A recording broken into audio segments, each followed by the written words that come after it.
Astier Nicolas a été le héros équestre des Jeux de Rio, décrochant l'or par équipe et l'argent individuel avec Piaf de Benneville. Depuis ses années à poney jusqu'à ses médailles olympiques, Astier a toujours gagné. Drôle, attachant et attaché à ses chevaux, il a une personnalité hors norme. Nous le retrouvons en Normandie, à côté de Deauville, où il vient de poser ses valises.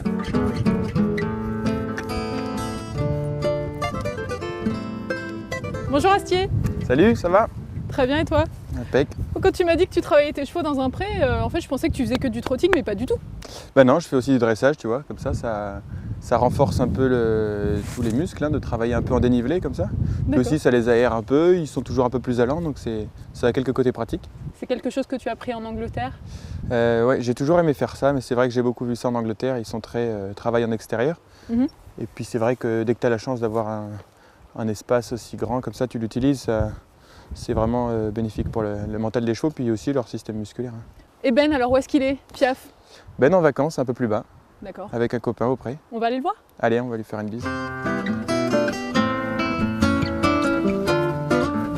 Ah, ben qu'est-ce qui se passe dans ton seau, Piaf? Ah, ben on va boire un coup, à sa santé. Ah bah d'accord. Hein? À sa santé, à la tienne? À sa santé. Faut qu'on trinque à qui alors? Ben à Ben. À Ben. C'est bon tout ça. À la tienne. Chin. Chin.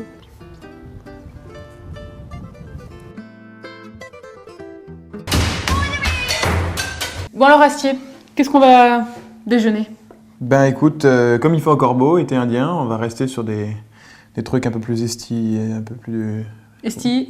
J'allais dire veau, je savais pas si on dit veau ou val. Oui, estivo, t'as le droit. Estivo. Jambon de pays avec du melon. Assortiment de saucissons. Assortiment de saucissons, très bien. Terrine de campagne. Oui. Et puis salade, un peu composée avec plein de choses. On a du comté, des tomates, de la pomme et des lardons. D'accord. Et une bonne sauce au vinaigre balsamique. D'où elle te vient cette recette? J'étais avec un pote français chez Andrew Nicholson quand je bossais là-bas, et puis on en avait marre de la bouffe d'anglais. Du coup, on avait inventé, on n'a rien inventé, mais on avait composé notre petite salade là-bas, et c'est la recette qui me reste. D'accord. Et donc il faut mettre un petit peu de la graisse dans la... Parce que le gras, c'est la vie. Donc j'insiste toujours qu'il y en ait le maximum. Ça marche. Bon, je m'installe. Allez. Et avec ça, un petit Languedoc, la Fond des Ormes 2013, Ouais. spécial de mon cousin qui est négociant en vin à Paris, donc à Pancho. Un vin de soleil qui ira très bien avec aujourd'hui. Ouais, super, merci. Il y a eu quand même un déferlement médiatique derrière vous suite aux 2 médailles, particulièrement en ce qui te concerne. Tu as quand même enchaîné plusieurs télévisions, les médias ont tous accouru pour venir découvrir à la fois ton portrait mais aussi ton sport. Comment est-ce que tu l'as vécu? Comment est-ce que tu as vécu là, les 2 mois qui ont suivi la médaille? C'est un petit peu étonnant, c'est vrai qu'on avait déjà eu des succès et puis des sollicitations médiatiques, mais bon là on est sur une échelle 10 par rapport à ce que c'était, quoi. Puissance 10? Ouais, c'est... qu'est-ce que tu veux que je te dise? Parfois c'est sympa, parfois c'est ennuyant. Voilà, là on mange donc c'est plutôt cool, j'aime bien ce genre d'interview. Si c'était ça, ça irait. Bon, j'aurais peut-être pris encore plus de kilos si on avait fait toutes les interviews comme ça. Puis j'ai aussi beaucoup d'amis qui sont venus me voir pour célébrer ça. Malheureusement pour moi, ils sont tous venus les uns après les autres, donc ça fait 2 mois que je suis fatigué, mais la tête est reposée et c'est un plaisir. Et du côté des sponsors, est-ce que ça a déclenché des choses nouvelles, des partenariats nouveaux? Parce que je crois que vous êtes quand même dans une discipline, le concours complet, où c'est difficile d'amener des sponsors vers vous. Comment est-ce que tu as géré ça, toi?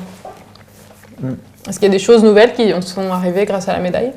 Ouais, il y a des choses nouvelles, de l'intérêt propriétaire de sponsors. Après, rien n'est finalisé. Donc pour l'instant, c'est que des touches, il semblerait que ça va aller bien, mais pour l'instant, on est quand même comme avant. Donc j'aimerais bien transformer l'essai, puisque je pense que c'est un peu maintenant, mais on est en octobre. Les budgets des entreprises, si j'ai bien compris, ça se vote maintenant. Donc voilà, j'espère que d'ici peu, il y aura des nouvelles encore plus positives.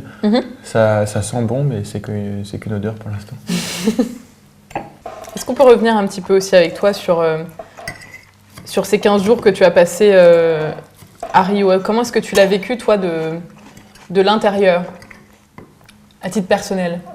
Est-ce qu'on dit que t'es quelqu'un de très froid, que t'es presque même de temps en temps un peu dans la lune, un petit peu pas toujours très organisé. En tout cas, c'est la réputation que t'as. Comment est-ce que t'as vécu ce moment-là? Je vois pas pourquoi. C'est des mensonges? Que des mensonges. T'as qu'à venir voir. Écoute, je suis dans la lune, oui, ça c'est quelque chose, je crois qu'on peut l'admettre.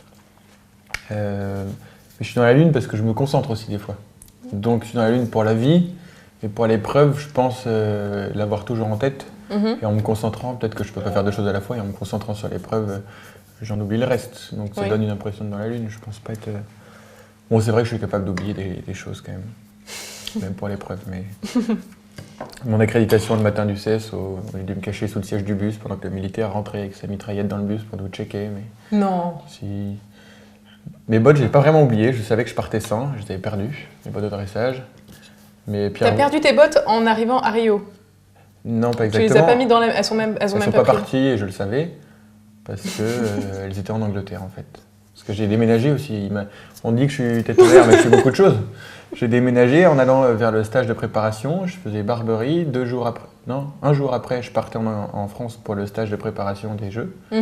Et le déménagement, tout ça en même temps, avec un 3 étoiles, 2 étoiles à Barberie, un novice. Enfin, tu vois, j'avais plein de chevaux qui couraient. Le lendemain, il fallait partir, déménager. C'était pas hyper commode. C'est toi qui l'as choisi, non? J'avais pas le choix parce que sinon, il fallait revenir en Angleterre pour redéménager. Ça coûte des ronds, donc on a tout fait d'un coup. Donc t'es parti sans bottes, sans accréditation le jour du CSO. Ouais, mais Pierre Vola m'a prêté les siennes et puis ça a été très bien. J'avais les pieds un petit peu serrés, mais les mollets au top. Donc il n'y a pas eu de gêne. Comment est-ce que tu as vécu, toi, au niveau émotion, ces moments-là? Les moments les plus sympas de cette compétition, les moments les plus difficiles? Pour moi, c'était assez en dehors du cadre, et quand on arrive, on sait qu'on est au jeu et on est impressionné. La compétition en elle-même, c'était assez comme tous les complets. Ça commence par une visite, 2 jours de dressage, le cross et le saut d'obstacle. Donc je me suis pas perdu là-dedans. Donc j'ai eu un sentiment assez, pas commun, mais assez comme d'habitude. Ouais. Et pour moi, c'était volontaire. Il fallait que je retrouve ce cadre-là pour faire ma perf. Il fallait que je sois dans mes repères, quoi. Donc j'ai pas vécu de choses particulières. Je vais te donner des sentiments de vécu particulier sur notre semaine, sur notre arrivée, notre départ et l'expérience des Jeux en équipe, mais la compète en elle-même, c'était très, très habituel, quoi. Très classique. C'était voulu, quoi. Et même au moment où tu es passé en individuel, où là, c'est pas commun, une fois qu'on a fait le boulot. Ça, j'ai pas fait. C'est vrai que j'ai jamais fait de CSO en couplet. On fait toujours notre CSO, puis c'est fini. Oui. Et là, ça n'a rien changé, tu es resté dans ta... Ouais, peut-être, tu vois, ma grosse erreur sur mon numéro 3, je pense qu'elle était due peut-être un excès de confiance. Le cheval avait bien sauté le matin. Il n'était pas aussi fatigué qu'il avait l'air le matin de la visite, enfin au moment de la visite et puis après le cross. Le parcours a été plus facile, le deuxième parcours, peut-être un peu plus gros mais plus facile. J'avais de la sécurité derrière, il n'y avait quand même pas une pression, si t'es objectif, pas énorme. Après, si tu penses au jeu, il y a plein de choses, elle peut être grosse, mais... Et un relâchement important, et j'ai du mal à expliquer pourquoi l'erreur a été faite, mais je pense que c'est plus ça qu'autre chose, tu vois. Et là, tu te concentres, tu me racontes cette erreur, mais... Et l'après? L'après quoi? L'après, quand tu te rends compte que tu es médaille d'argent? Sur le moment, je vais peut-être te surprendre ou te faire râler, mais sur le moment, j'étais juste déçu, quoi, parce que j'ai fait une faute, c'était pas un 4 points, c'était un maxi 4 points. Donc, puis après, il m'a fallu le temps. Toi, tu l'as vécu comme un échec? Non, mais c'est mieux de faire cette erreur-là le premier jour, mettons, et puis tu finis par ton dressage qui s'est bien passé, tu vois ce que je veux dire? Là, c'est le dernier souvenir que j'ai. Pour une médaille d'argent, il termine par une belle faute. Donc, comme on est aussi là pour faire de la belle équitation, pas juste pour voler des médailles, c'était pas hyper jouissif de ce point de vue-là, mais c'est tout de suite revenu. Après, on s'est refocalisé sur notre joie de la médaille par équipe. On a fait une fête au Club France exceptionnelle. Je crois qu'il y a eu des mesures après pour qu'ils ferment plus tôt, etc. Parce qu'on avait mis le feu là-bas.